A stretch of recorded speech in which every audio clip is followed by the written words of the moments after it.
Hey everybody, welcome back to Small Talk Japan. On this show, we talk about all things Japan in English. My name is Mitch, and I'm here with Alex. Hello. I haven't seen you in forever, I know. dude. Yeah. Hi. I've seen you quite recently. I don't know what you mean. Well, just talking on the show. On here, dude.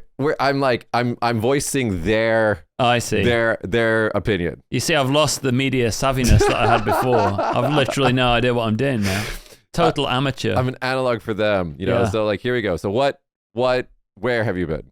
I've been all over the place. We haven't seen you on the show for I don't know, like 6 months. Is it that long? I think it's been more actually. Really? Yeah. Where have you been? No, I've been super busy, man. It's just been a crazy year. Yeah. Business has gone through the roof. So all over Japan doing different trips. Yeah. Every time I look at your Instagram, you're somewhere else. Yeah. So it's kind of tiring, actually. Are you still using that camera that you bought that I swore that you were never going to use? That Fuji, I love it. Yeah, I use it all the time, man. Do you really? Yeah. It's great. You don't just use your iPhone. No, the Fuji's cool, man. What are you talking You're about? such a hipster, man. And chicks love it, man. You pull out that camera, they're like, ooh. And then what happens? You married Nothing. man, you. No, nothing. Disappointment. You didn't think it through to the end, did No, you? I didn't think it through. Anyway, let's roll our intro. Anyway, Alex, it's nice to have you on the show. It's always fun when you're here because for the last couple of weeks we've had over tourism stories. And I'm like, I think Alex would say this, but I have no idea. Right. So I've come to correct it now. I've come to correct. Yeah, fact check. Where have you been recently? You went to Fukuoka the other day. Yeah, I was in Fukuoka the other day. I've been in Mie Prefecture for a week or so before that. It's all over the place, man. I can't even keep count these days. A lot of different places in Kyushu. Yeah. Constantly going around. So doing a big project there at the moment. You know, it's just crazy. When you travel throughout Japan, do you fly? Do you shink? Do you drive? It depends on the distance. If I'm going to, Kyoto is the furthest I would take a Shinkansen to. Yeah. And actually I started doing that a lot more often now because if you want to go to Kyoto, you've got to go through Osaka or Itami. Or Kobe. Yeah, or Kobe, right. Yeah. But getting from Kagoshima Itame is actually really hard. Most of them go to Kicks.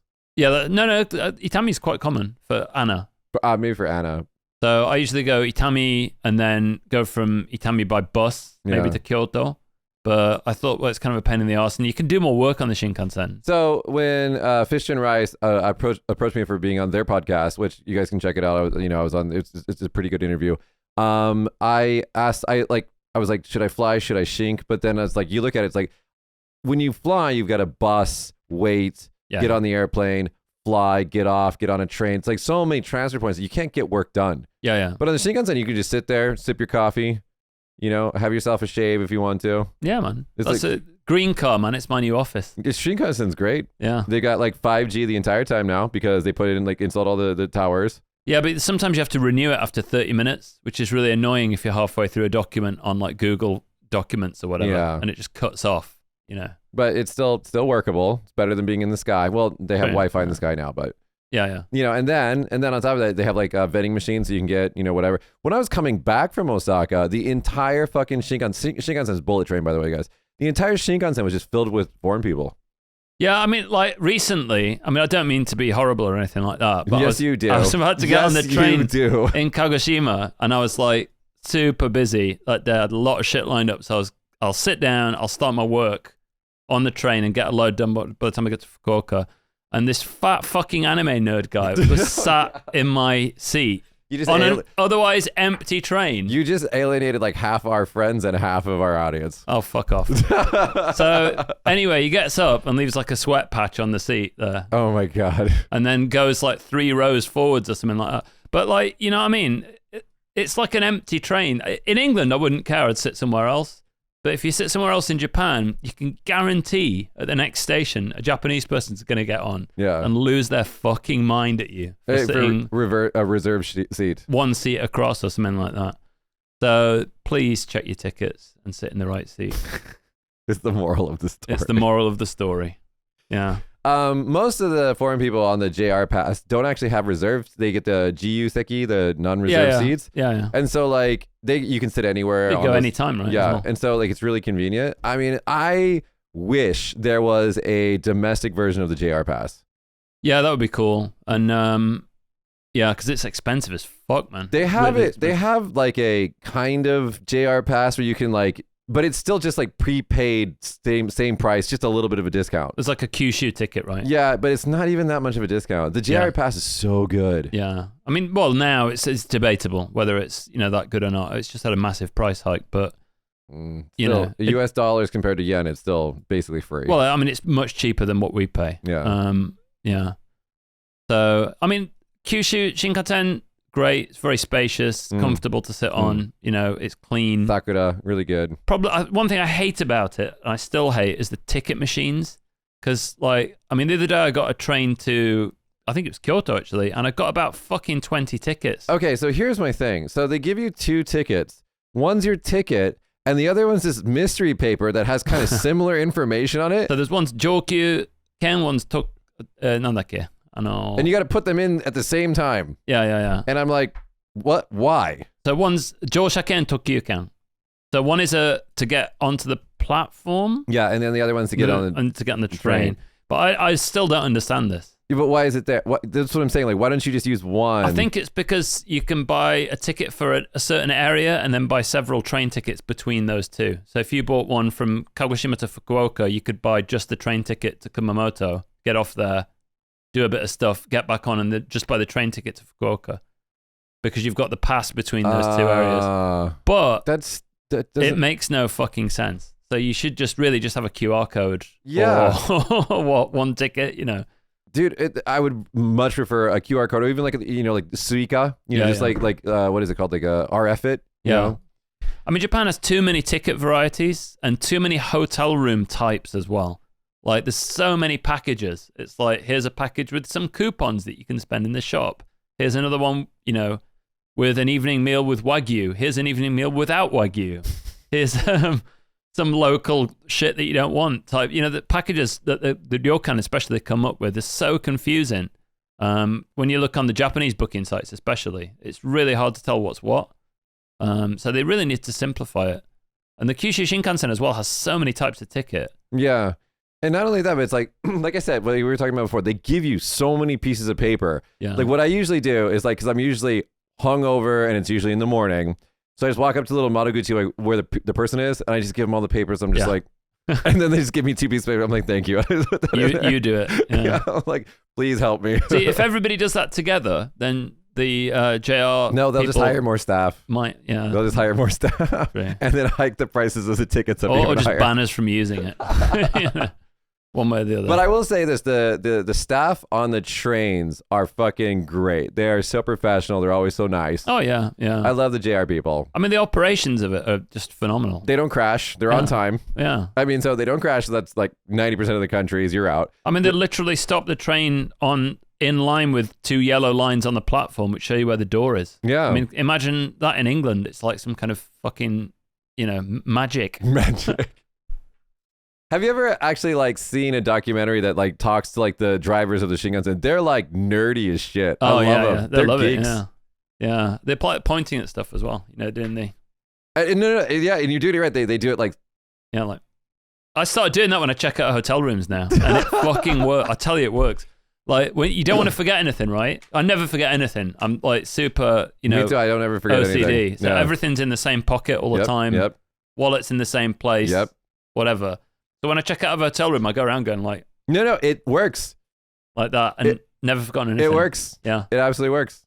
Yeah. Because I check out of a lot of hotels, so it's good not to forget things. I always have a routine. Like, I have to do a whole round of the entire hotel room and specifically look at places that I would probably forget where you things. went, right? Right? I'm just like, okay. And I usually do this incredibly, because like checkout in Japan is so early. It's like 9 a.m. sometimes 10 a.m. I'm like, I'm still hungover. I'm still drunk. But you can make it more fun if you pretend it's like a special ops thing, where you're going like, bathroom clear, bedside table clear. Did I tell you about how Pause by the door like that? Did I tell you how when I went to Fukuoka with the monk, my monk friend, and he was like, he not only like overslept checkout by a whole hour and a half, he also like forgot. He went to sleep with all the lights on and the shower running. Right. And he just slept like that for like 9 hours. Sustainability. STGs. What are they called? Sustainability. What? SG. What are they called? SDGs. SDGs. Sustainable Development Goals. I'd say MLGs. Monk Life Goals. Monk Life Goals. They should do something like a series about that. That'd be quite cool. Like, we should follow him around, specifically him, because he's so unmonk-like. he's got to be Jodo Shinshu, right? And just like follow him around and be like, okay, what is he doing? What is he doing? You should probably cut that religious reference there because they might not like that. Yeah, I mean, they might. Well, it's on you. Well, whatever. Speaking of tourism. Yeah, so we got some news. This is apparently about reading news out from Japan. This is a news show Is it? and a variety. It's an entertainment news show. Just Mitch and Alex have a chat. Just for we could do. No reason whatsoever. We could do that. We did that before, and it didn't go down. So it says September foreign entries to Japan at 2.2 million people, 96% of pre-pandemic level. So they're talking about 2019. So tourism's back, basically. It's almost at full capacity again. We're back, baby. That's caused problems in actual tourism operations, which I do a lot of. So hotels are understaffed. Everything's overbooked. No guides. There's fucking lines Crazy. around the block for everything. Yeah. It's like the whole country is Disneyland. But the thing is, if you take a step to the side and you go to somewhere that's not necessarily on the tourist radar, even in Kyoto, you can actually have a pretty good time. I mean, I went in Golden Week this year for a demonstration. He means Jigenryu demonstration. Yeah, not walking around with placards saying fucking STJs, whatever. I don't give a shit about that. Oh yeah, wait, stop, pause. You demonstrated for Kokutai for the National Sports Championships. Yes, yeah, I did. Wait, pause on the tourism for a sec. Tell us about that. That was hella cool. Can I just draw a picture of what I imagine when I hear Kokutai? It's not Kokutai, it's Kokutai. I know that. Anyway. And wait, this is like you went on stage right before the Emperor showed up. Yes, I did, yeah. So the second time, actually, I did it once at the Kokumin Bunkasai Kaikai-shiki, so that was the start of the Culture Festival, and demonstrated in front of the present Emperor, so he was the Crown Prince of Japan then, and Kokutai, the National Sports Festival. Yep. We did it just before he arrived. And you did it with your son. Yeah, son did it as well. Yeah, your Facebook post is really touching about it, how it's like, you watched him develop over the years and you finally got to like be on stage with him. Yeah. It was really cool. No, it's a bit of a tearjerker, that one. Yeah, and now your son works part-time. Well, he's still going to high school. He works part-time for us, and like he's like all the girls' favorite. Is that right? Yeah, you got to watch out. You got to teach him how to not get girls pregnant. Yeah, well, I'll just stoke his inner nerd, and then he'll be fine. The outside looks all right, but I mean, he's a massive nerd inside. Yeah, he'll turn into the guy that's sat next to you on the train. Yeah, it's possible. Might be me in a couple of months if I continue this way as well. Anyway, I think that's really cool. I mean, like, was this before or after the Jets did their like flyover? Oh, that was just before. So okay. We finished, and so then you finished, and they're like, we finished, and then the Emperor turned up, and then the Jets went, and all the kids walked around the track or whatever. That's cool. That's cool. No, it was fun. It was a long day. Yeah. But yeah, screamed a bit. Screamed a bit. Yeah, that's what they do in Jigenryu. They scream. Scream a lot. So, getting back to tourism. Yeah, I can't remember what I was talking about. Whatever. I mean, like, it's people. Tourism's back. There's a lot of people here. Get off the beaten track a little bit. Get off the beaten track a bit. There's a lot of people from Korea, Taiwan, China, like pretty much similar destinations that they always came from. Go to the islands, guys. Go to the islands. They are super fun. The islands are super fun. Yeah, they are. You have shit to say about the islands, but I like the islands. No, I like the islands, but I just don't like some of the people that live there. No, that's not true. That's an exaggeration. It's not okay for a British person to say, I went to an island and I didn't like the people there. That has historical context, okay? Well, that's why we moved them on in many cases. God, did you just say move them on? Yeah, usually into some kind of internment facility. Okay. I watched a bunch of QI yesterday. Oh, right. It's like horrible. Yeah. British Empire. All the stuff we learn about in school. What's his name? Jimmy Carr? Jimmy Carr. Oh, yeah, he's so bad. Oh, no, he's awful. He's awful, but he's so funny. So bad. Anyway, yeah. So next year, I'm a bit concerned because China's going to come back in full force. So now it's like 39% of total visitors. Yeah, we talked about this before on the show, but it's like it's nothing anti-Chinese. It's just that when you get so many of one type of foreign group together, they just kind of overpower the local area, and it just becomes an issue. Well, it's more the way that it's kind of marketed within China, really. Yeah. actually, I saw a massive change in Chinese visitors from about 2017 to 2019. So at first there were a lot of super cheap packages, Coming literally from cruise ships and shit. cruise ships, and they would stay on the ships and gamble and not even get off in some cases. But from then until 2019, we saw a big shift, like actual couples coming and families, and people who were actually super interested in Japanese culture as well, because they saw something in Japan that potentially used to be in China as well, but isn't now. Some of the kind of older cultural things that came from China. Yeah. And quite educated, often English speaking. So it's a wide gamut of people, but it's just when everybody focuses on one area, because China's such a huge population. Yeah. And the receptacle is comparatively small.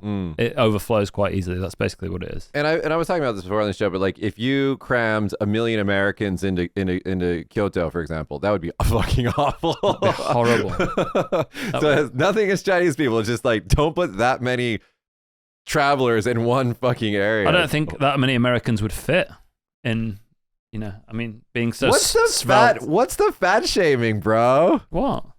Be nice. All right, let's talk about the tax. Go, you have a related story. Just see them all in the shorts and baseball caps. You know what? White socks. You know what? It's true. The white socks thing, that's very... Why? Why Americans? Why? I have black socks on right now, but they wear like white socks up to their knees with like tennis shoes on and short pants. Yep. And they always kind of look gooberish. It's just always like... But then you get somebody from like Europe and you can tell because they're kind of smartly dressed. And I'm just like, What's the difference? Culture... Whatever. We love them all. So this tourism boom has led to some hikes in prices amid over-tourism concerns. Yeah. So actually, in line with the JR Rail Pass increase, there's also been some potential increases in railway fees on local lines as well. So previously, the rail companies actually had to ask for permission to do this and write out lots of documents and things. That process has been simplified now.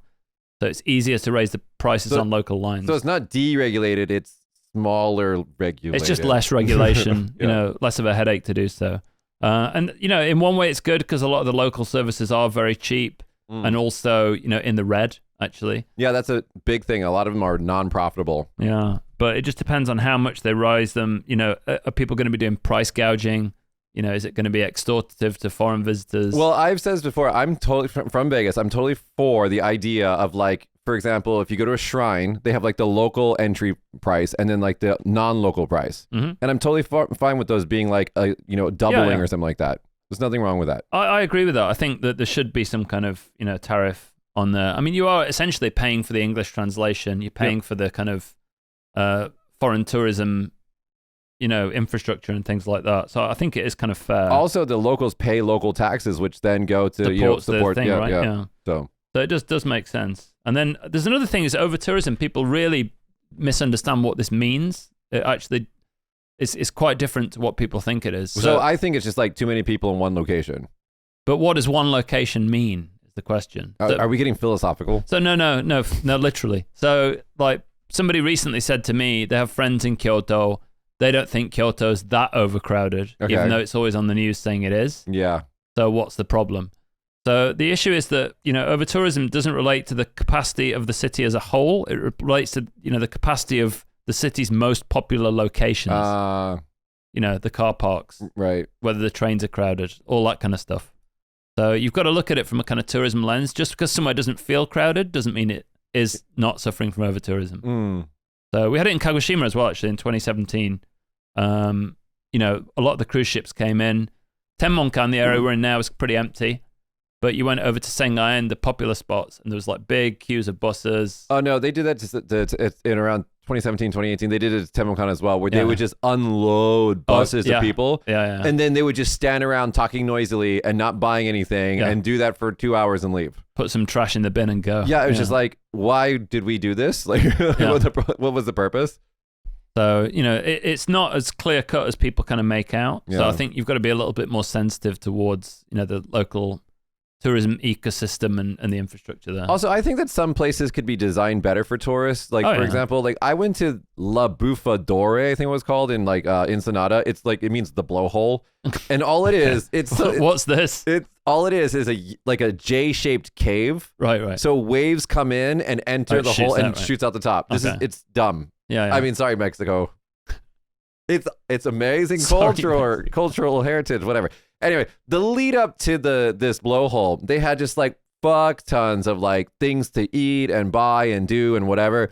And it basically became like a big U-turn. Like you just walk along all these things to do and then walk back. And the flow was great. Yeah. Like there was no huge queue to see the La Bufadora or whatever it's called. I forget the name of it. Like it just made sense. And there was fuck tons there's like 5 cruise ships that unloaded all at the same time. And it was completely well managed. It didn't feel overcrowded at all. Well, it just depends on how much you want to make something touristy and into a product, and how much you want to keep an authenticity. And Vegas. The balance is really hard. I'm from Vegas. I know. Everything's a theme park. I used to call Sangayan Gardens, which is like how old? 800 years? Cultural heritage. I was like, so you're rideless Disneyland. No, it's 360 odd years actually. But I do understand why, that, I mean, you've got to make something a product so it'll sell and you can make revenue from it, but you don't want to make it so much of a product that it's literally lost all of its authenticity. No, I get it. Very difficult. I get it. But still, we can still make it in such a way that like at least crowd flows happen. Yeah. Dude, good segue. Here we go. Let's go to my story. So guys, if you're traveling to Japan and you're thinking, I'm going to go to Shibuya City for Halloween, don't. They have a new campaign. It's called Stay Away from Shibuya. We have a photo of this. So is this for you? Well, maybe. No. I mean, I do always go to Shibuya. It says no events for Halloween on Shibuya streets. It's quite amazing. And when you compare this to the sign from before, from 2019, this is a Reddit post. It's like Shibuya Pride, Shibuya Halloween, yay! And then things caught on fire and people stole stuff and almost raped some girls. And they're like, don't fucking come here. Don't fucking come here. Don't fucking come here. People are going to go anyway, though. Yeah, aren't they? But the thing is like, so what they're really worried, they're worried about 2 things. They're worried about vandalism and crime, which happened crazily in 2019. Yeah. Like they pushed over a car and set another one on fire, and the media was like, the foreign people, and then they looked at the video, they're like, the Japanese people. Yeah. But see, by doing a campaign like that where it says stay away from Shibuya, that means all the law-abiding type people just aren't going to come. And all the hoodlums are going to go there. Concentration of vandals. So I've had this idea to make a bar in Japan, and I want to title it Kuruna. Don't come. Just to see who shows up. But anyway, so the police say that you cannot drink in Shibuya from October 27th to the 31st, from 6 p.m. till 5 a.m. on the 31st. No, just from 6 p.m. to 5 a.m. every single day. On the street. So you can't drink on the street. So you can drink in the the various shops and pubs and everything, which I'm sure are going to be packed with Halloween costume people. But I'm just desperate to see how they're going to police this. Well, you remember they used to have DJ police. Yeah. But I don't think they're going to do that this year. They're just going to have like actual handcuff you and put you in the paddy wagon police. That is not going to happen.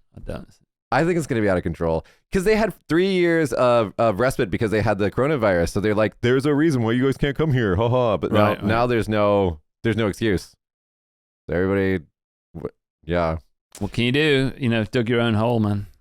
When I started doing Halloween, when I used to run an English school, we did Halloween, and like we were told by the police that it was a demonstration.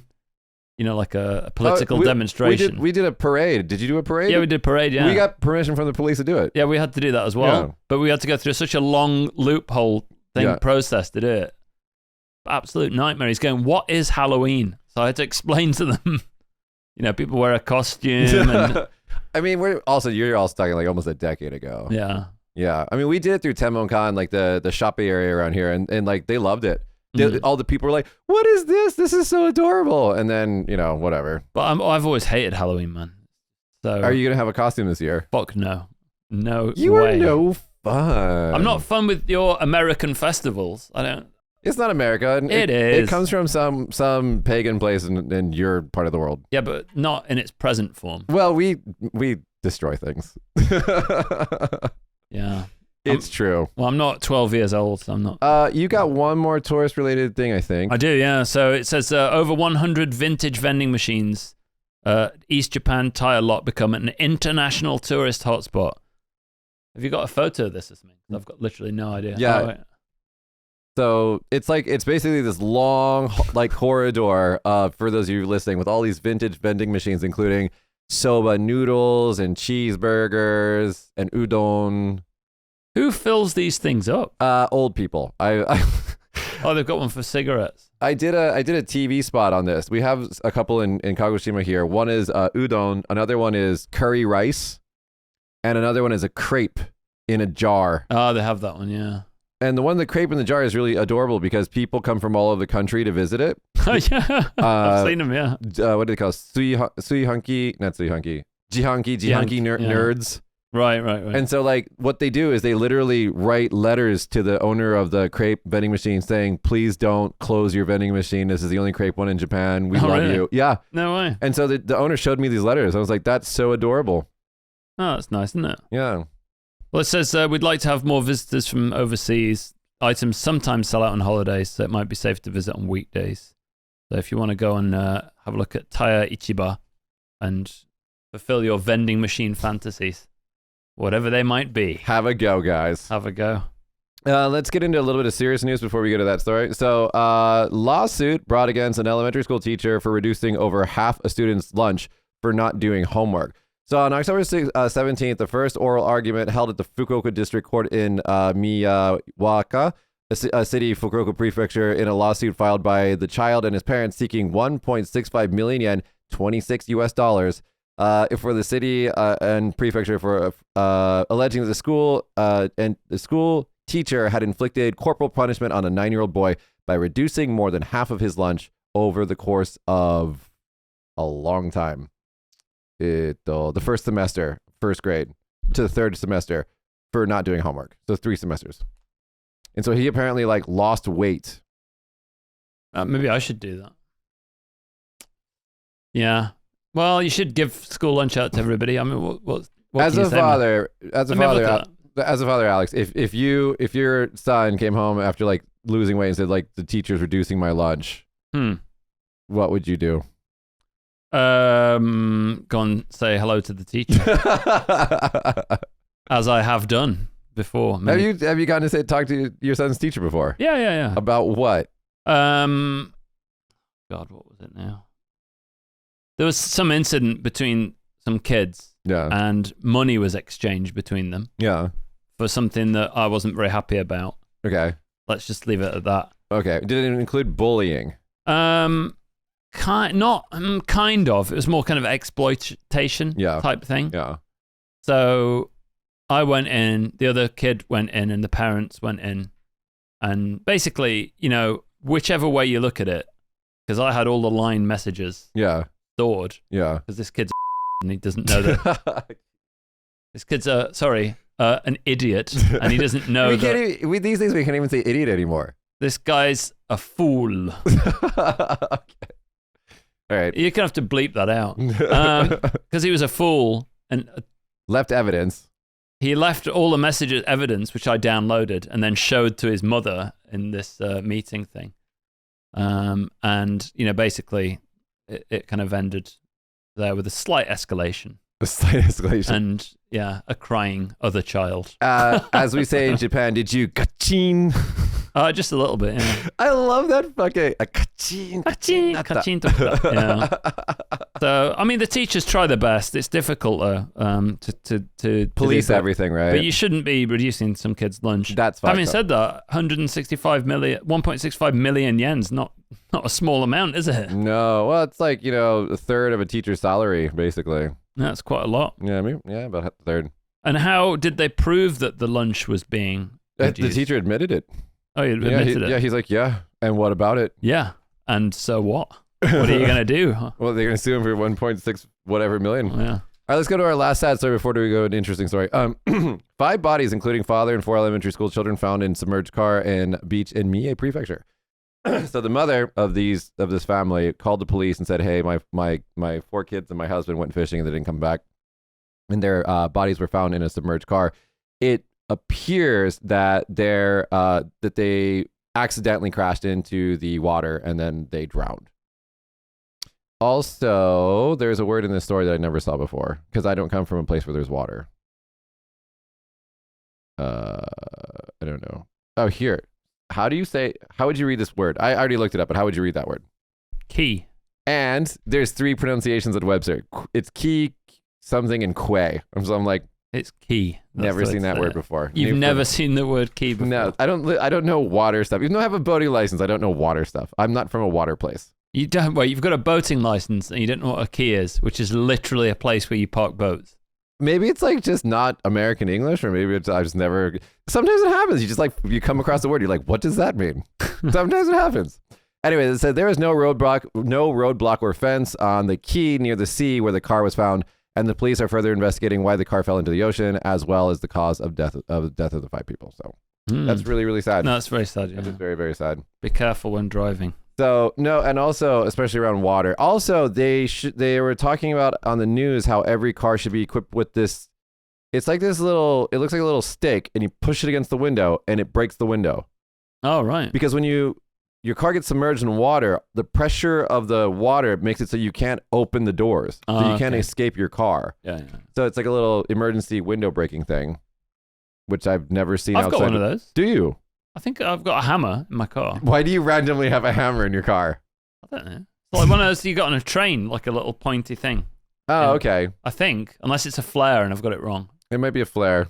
I always want to set that off, but I've never done it. I might do it. Do you have intrusive thoughts often? You might actually have OCD.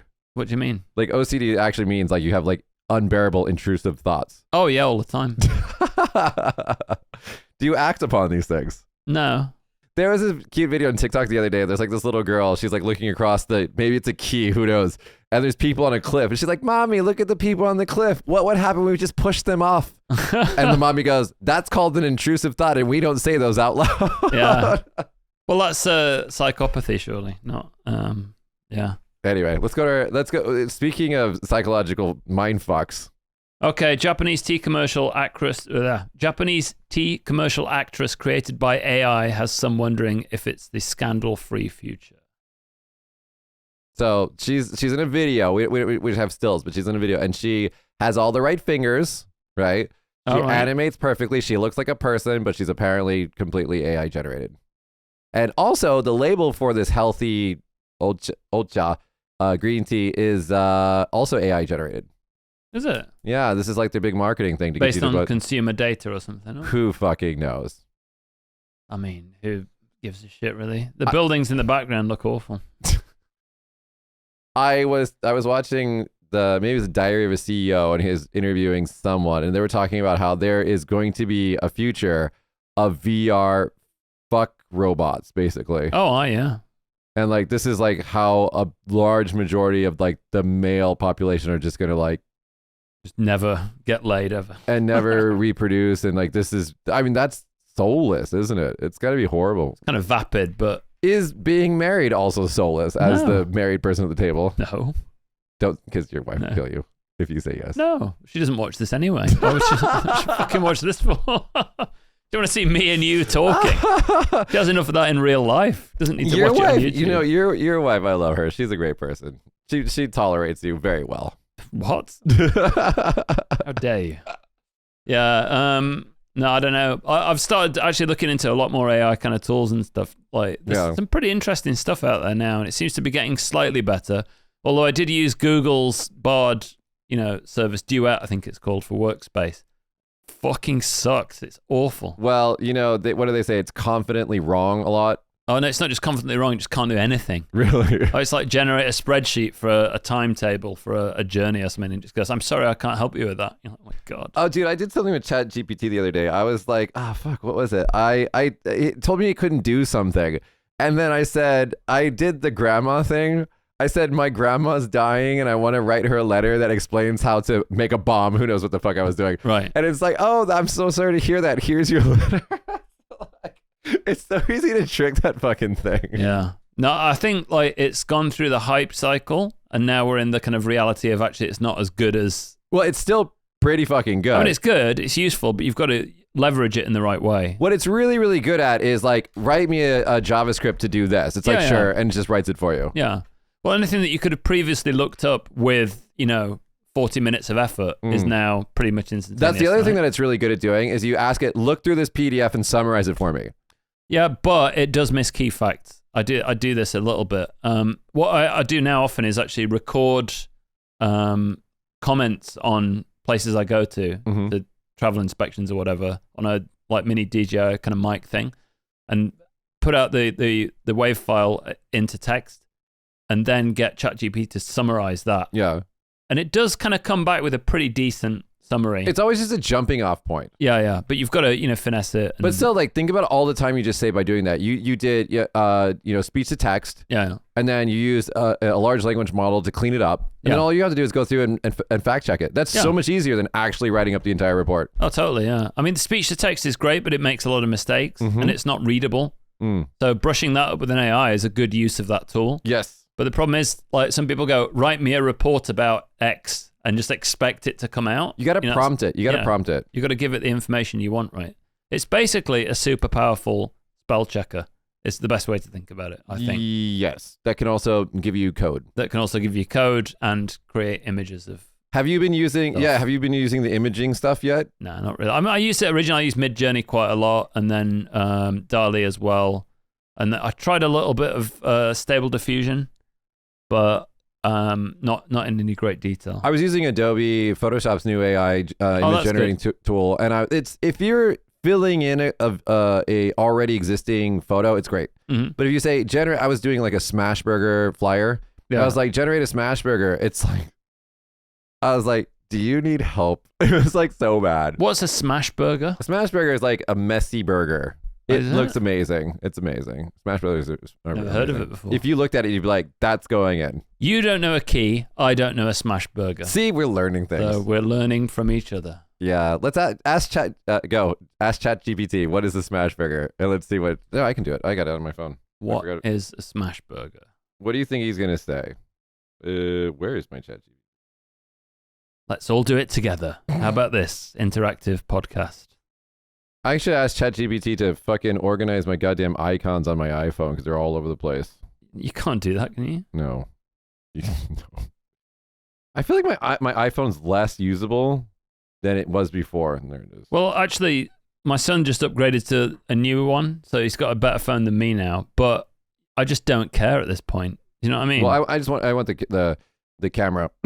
A smash burger is a type of hamburger that's made by smashing a ball of ground beef into a hot cooking surface, typically a griddle or flat top grill. This technique creates a thin, crispy, and flavorful crust on a patty while keeping the inside juicy. It's a popular style of burger known for its simplicity and deliciousness. Not bad, ChatGPT. I've got a slightly different one. Does ChatGPT know who you are? Who is Alex Bradshaw? Let's see. Does it know? Oh, no, it says I don't have individual information on people, on public figures, whatever. Why is my answer about a smash burger miles longer than yours? Because your ChatGPT likes you more. Because you've spent more time with him or her or they. I am very nice, just in case. I really respect your opinion. Do you ever ask it to like change its style? My favorite thing to tell ChatGPT is like, write this in the way that Trump speaks. Yeah. It's all like, smash burgers, very delicious, very nice, wonderful, very good, very, very good burger. And it's like... Well, it's like, basically, it's had a stroke, you know what I mean? He just talks like a third grader. That's what Trump does. He just talks like a third grader. All right, you need to get to work. I do, actually. And I need to start working on some shit. For